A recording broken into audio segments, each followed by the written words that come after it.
রংপুরে ভিসি দোতলায় মিটিং করছে, সেখানে প্রক্টর এবং বিশ্ববিদ্যালয়ের সবাইকে নিয়ে, সেখানে আগুন দিয়েছে। গাড়িটাই তো পুড়িয়েছে, বাড়ির ভিতরে আগুন দিয়েছে। পুলিশ যখন উদ্ধার করতে গেছে পুলিশের উপরে হামলা করেছে। হ্যাঁ, পুলিশের গুলিতে একজন মারা গেছে। যেই মারা যাক, সে তো বাবা মার সন্তান। আমরা সেজন্য সত্যি দুঃখ প্রকাশ করি। এবং তার বাড়ি রংপুর পীরগঞ্জ, ওখানে আমরা যাতে তার কাফন দাফন সব কিছু ব্যবস্থা করে দিয়েছিলাম। ছাত্রলীগের কয়েকজন নেতাকর্মীকে কীভাবে হত্যা করেছে। চট্টগ্রামে 6 তলার উপর থেকে ছুঁড়ে ছুঁড়ে নিচে ফেলেছে। যারা জীবন বাঁচাতে ঝুলে আছে জানলা সিক ধরে, তাদের উপরে পাথর মেরেছে, হাত পায়ের রগ কেটেছে। 7 জন ছাত্রকে হত্যা করেছে।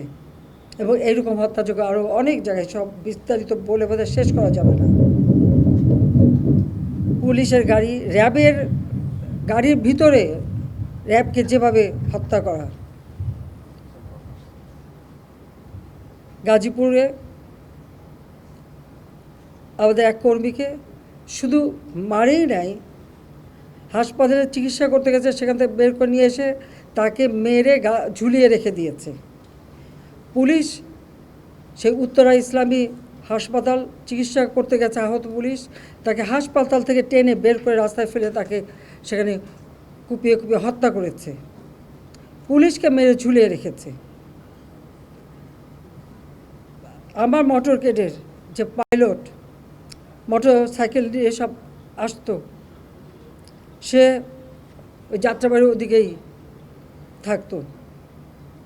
ওখানে প্রত্যেক বাড়িতে বাড়িতে যেয়ে তারা খুঁজছে পুলিশের কেউ আছে কি না, আওয়ামী লীগের কেউ আছে কি না।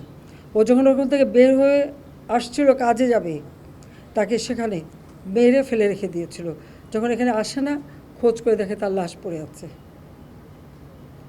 এইভাবে একদিকে হত্যাকাণ্ড, একদিকে জ্বালাও পোড়াও।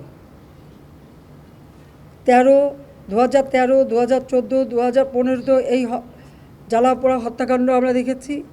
আবার শুরু করলো এই 2024 সালে, যখন দেশটা এই দীর্ঘ 15টা বছর রাত দিন পরিশ্রম করে প্রতিটি প্রতিষ্ঠান তৈরি করেছি। এই প্রতিষ্ঠানগুলি কাদের জন্য? এদেশের মানুষের জন্য। তো এই প্রতিষ্ঠানগুলি তো মানুষকে সেবা দেয়, মানুষের জন্য কাজ করে, মানুষের রুজির ব্যবস্থা করে, মানুষের আয়ের পথ খুলে দিয়েছিল। সেই প্রতিষ্ঠানগুলি একে একে পুড়িয়ে ফেলা।